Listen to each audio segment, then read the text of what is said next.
Hello friend, welcome to back smart investment tips.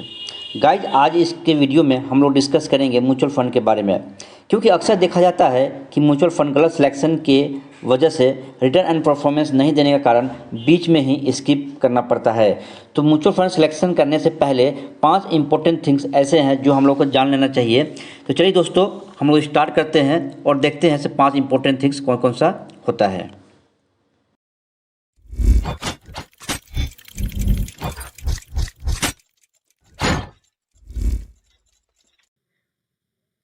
Guys, before investing of the mutual fund, invest करने से पहले, mutual fund में invest करने से पहले या परचेज करने से पहले 5 ऐसे चीज़ हैं जो हमें जानना बहुत ही इंपॉर्टेंट होता है किसी भी म्यूचुअल फंड को परचेज करने से पहले। तो 5 पॉइंट है। पहला पॉइंट है fund size. Guys, fund size काफ़ी इंपॉर्टेंट होता है, काफ़ी रोल करता है किसी भी म्यूचुअल फंड के लिए। हमेशा 5000 करोड़ से ऊपर होनी चाहिए। अगर ज़्यादा उसकी फंड्स का साइज है तो जो फंड मैनेजर है काफ़ी जगह पे वो इन्वेस्ट करते हैं और जो है रिटर्न भी काफ़ी अच्छा माना जाता है, और ऐसा माना जाता है फंड काफ़ी अच्छा होता है। ठीक है। दूसरा पॉइंट है friend CAGR last 5 year. Guys, जो CAGR भी किसी भी म्यूचुअल फंड का जो होता है वो काफ़ी इंपॉर्टेंट होता है और काफ़ी रोल प्ले करता है, क्योंकि अक्सर देखा जाता है से लोग जब म्यूचुअल फंड को इन्वेस्ट करते हैं तो 1 साल के ही परफॉर्मेंस पे, 1 साल के CAGR पे ही म्यूचुअल फंड को परचेज कर लेते हैं, जिसके वजह से क्या होता है उनको रिटर्न नहीं देना पड़ता है और परफॉर्मेंस नहीं होता है और बीच में ही स्किप करते हैं। तो चलिए दोस्तों, हम CAGR हम कैसे चेक करते हैं हम आप लोगों को दिखाते हैं। फ्रेंड ये देखिए, ये SBI का स्मॉल कैप है जो टिकट ट्रैप पे इसमें हम देख रहे हैं। जो इसकी देखिए 1 साल का जो रिटर्न दिया है 14% का रिटर्न दिया है। तो गाइज, हमेशा आप लोग जो है परचेज करते समय जो है 1 साल के इन्वेस्टमेंट पे आप लोग जो है नहीं जाएंगे। हमेशा 5 ईयर्स की इन्वेस्टमेंट को देखेंगे, 3 ईयर्स की इन्वेस्टमेंट को देखेंगे से CAGR जो है कितना जो दिया है। मैक्सिमम देखिए 25% का रिटर्न दिया है CAGR मैक्सिमम। ठीक है।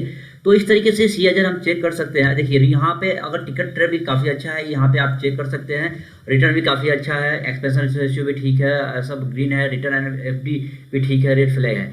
तो इस तरीके से आप CAGR जो है चेक करने के बाद जो है आप डिसीजन ले सकते हैं म्यूचुअल फंड में इन्वेस्ट करने के लिए। फ्रेंड, अब देखते हैं तीसरा पॉइंट क्या है। फ्रेंड, तीसरा पॉइंट क्या है, जो चेकिंग रिस्क पैरामीटर।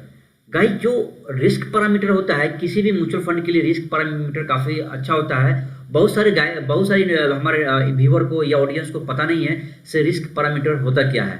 ये हम ऐसे आपको 3 ऐसे रिस्क पैरामीटर बताएंगे जो उसके बिहाफ पे जो है आप म्यूचुअल फंड को परचेज कर सकते हैं। तो चलिए दोस्तों, हम देखते हैं अपने गूगल पे हमने खोला है ग्रो ऐप। तो ग्रो ऐप में हमने एक लिया है म्यूचुअल फंड को, HDFC स्मॉल कैप लिया है। तो इसका हम देखते हैं इसका रिस्क जो पैरामीटर है वो क्या होता है। ठीक है। हाँ फ्रेंड, ये देखिए जो एडवांस जो रेशियो है, ठीक है, इसका अल्फा देखिए, अल्फा जो है 6.47 है। गाइस, जो जिसका अल्फा ज़्यादा होता है ना वो रिटर्न काफ़ी अच्छा देता है। ठीक है। और बीटा जो है बीटा जितना कम होगा, 1 से जितना कम होगा, वो अपने बेंच मार्क को बीट कर रहा होगा, जितना कम होगा उतना ज़्यादा सही होगा और वोलेटाइल कम होगा, और कम वोलेटाइल पे ही रिस्क ज़्यादा देगा। ठीक है। और अल्फा ज़्यादा रहेगा तो रिटर्न भी काफ़ी अच्छा देगा। और गाइस, जो इसका PE रेशियो है, ठीक है, तो PE 17.58 है। वैसे जो इसका P है 15 से ऊपर होनी चाहिए, 15 से कम नहीं होनी चाहिए। वैसे इसका ठीक है, बीटा काफ़ी अच्छा है, 1 से कम है, अल्फा भी ज़्यादा है। तो ये मार्केट में जो है कम जो है जितने कम बीटा होगा उतना ज़्यादा आपको जो है ये वोलेटाइल कम होगा, रिटर्न जो है आपकी पोर्टफोलियो को जो है बैलेंस बना के रखेगा, और जो है आपको लॉस नहीं होगा। ठीक है, वोलेटाइल में ही। और अल्फा जितना ज़्यादा होगा, आपको मार्केट में जितने अप एंड डाउन होगा तो वो रिटर्न काफ़ी अच्छा दे सकता है फ्रेंड। ठीक है। तो ये आप जो है ना 3 ऐसे पैरामीटर है, PE और अल्फा और बीटा के बिहाफ पे आप जो है म्यूचुअल फंड को परचेस कर सकते हैं। बीटा हमेशा 1 से कम होना चाहिए, आई मीन 0.9 से अगर कम है तो बेहतर है। अल्फा जितना ज़्यादा हो, 2, 3, 4, 5, 6, 7, 8 जितना ज़्यादा हो अल्फा उतना ज़्यादा अच्छा होता है। PE 15 से एबव होनी चाहिए, ठीक है। अब देखते हैं चौथा जो है से इसका पॉइंट कौन सा है फ्रेंड। गाइज जो चौथा पॉइंट है पोर्टफोलियो ओवरलैपिंग। गाइज अक्सर देखा जाता है से हमारे व्यूअर है या हमारे कॉलेजेज है, सिर्फ म्यूचुअल फंड सिलेक्शन करने का टाइम में बहुत सारे मार्केट में म्यूचुअल फंड होते हैं, तो वो नहीं समझ पाते हैं से हम कितना म्यूचुअल फंड को परचेस करें, अपने पोर्टफोलियो में कितने म्यूचुअल फंड रखें, 2 3 4 5। तो जो है से वो 2 3 4 5 6 म्यूचुअल फंड को खरीद लेते हैं। खरीदते क्या है, एक मिड कैप का ही सारे म्यूचुअल फंड खरीद लेते हैं, लार्ज कैप को भी सारे खरीद लेते हैं, स्मॉल कैप को खरीदते हैं तो 2 3 4 खरीद लेते हैं।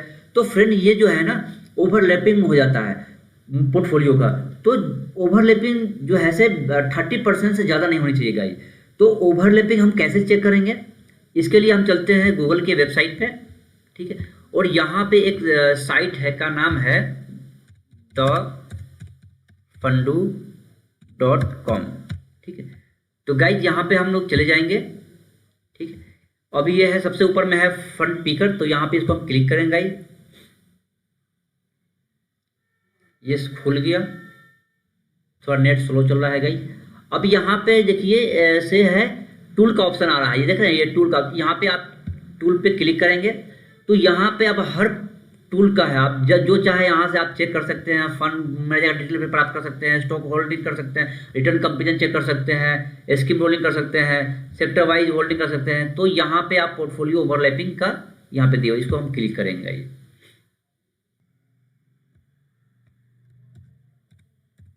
SBI स्मॉल कैप,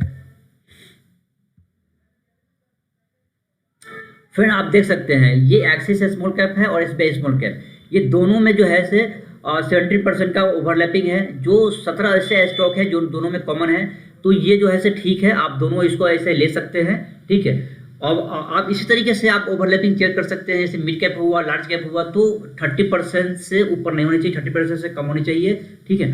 तो इस तरीके से आप ओवरलैपिंग चेक करके अपने पोर्टफोलियो में इसको जगह दे सकते हैं। पांचवा पॉइंट फ्रेंड है डाइवर्सिफाई सेक्टर एलोकेशन। गाइस जो आपने म्यूचुअल फंड को जो परचेज करते हैं, तो आपको पता नहीं होता है हमारे जो फंड मैनेजर है हमारे पैसे को कहाँ पे इन्वेस्ट कर रहा है। ये जानना बहुत जरूरी है से आपके पैसे को कहाँ ज़्यादा इन्वेस्ट कर। ऐसा तो नहीं है ऐसे आपके पैसे को सिर्फ एक ही कंपनी में इन्वेस्ट कर दिया, एक ही सेक्टर में इन्वेस्ट कर दिया, तो ये काफ़ी इंपॉर्टेंट होता है। तो ये सब चीज़ आपको चेक करना है। तो इसके लिए हम लोग कैसे चेक करेंगे, हम चलते हैं यहाँ पे SDFC के स्मॉल कैप पे। और फ्रेंड यहाँ देखिए फ्रेंड सेक्टर एलोकेशन यहाँ पे दिया हुआ है, इसका साइज है 21,826 करोड़। तो सेक्टर जो एलोकेशन है हमारे इसका जो फाइनेंस मैनेजर है तो पैसे यहाँ पे इन्वेस्ट कर रखा है। सर्विस में 22%, अदर्स में 19.8%, फाइनेंशियल में 13.5%, कैपिटल्स गुड में 13.3%, हेल्थ केयर में 11%, केमिकल सेक्टर में 8.3%, ऑटोमोबाइल में 5.9%, कंज्यूमर स्टेबल में 5.8%। तो गाइज इस तरीके से आप इसको चेक कर सकते हैं आपने जो पैसे को इन्वेस्ट करता है, आपके फंड मैनेजर कहाँ पे पैसे को इन्वेस्ट कर रहा है। तो इस तरीके से आप म्यूचुअल फंड को परचेज करने से पहले आप पांच जो पैरामीटर जो है, 5 जो इंपॉर्टेंट थिंग्स है, आप इसको चेक करके ही इन्वेस्ट करें, क्योंकि आपके पैसे हैं, आप इसकी रिस्पॉन्सिबिलिटी खुद हैं, आप खुद इसकी रिस्क की रिस्पॉन्सिबिलिटी है। इसलिए इन्वेस्ट करने से पहले 5 इंपॉर्टेंट थिंग्स को आप चेक करने के बाद ही जो है से आप म्यूचुअल फंड में इन्वेस्ट करें। हेलो गाइज, अभी तक आप हमारे चैनल को सब्सक्राइब नहीं किए हैं तो FM बिल्डिंग असिस्ट को सब्सक्राइब जरूर कर ले और बेल आइकन को भी प्रेस कर ले। इससे जो भी वीडियो अपलोड करेंगे वो आप तक नोटिफिकेशन पहुंच जाएगा।